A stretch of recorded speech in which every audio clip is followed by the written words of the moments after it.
Welcome to the Learning Pines YouTube. We hope this video helps. You begin by setting the scene. You need steady posture and consistent lighting.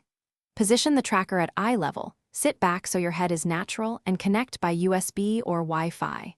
Once connected, open the calibration app and choose a profile and sampling rate. Make sure ambient light is even. Then follow the first calibration prompts. Look at each target steadily. This initial run establishes a baseline for accuracy, so stay relaxed and avoid sudden movements. Now you move into the complex middle. Perform a multi-point calibration to cover the whole display, typically 5 to 9 points.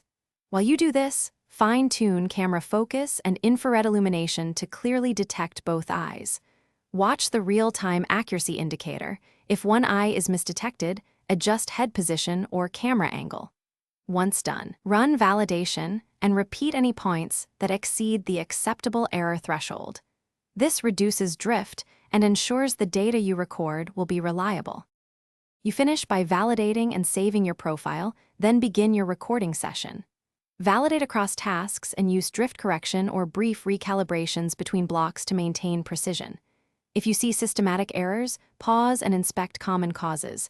Harsh backlight, reflections on glasses, or the tracker being bumped. Also verify camera permissions and drivers. If needed, recalibrate after fixes. One key troubleshooting tip: if accuracy is poor, eliminate strong side light and repeat multi-point calibration immediately. Thanks for watching. Consider subscribing if we helped you.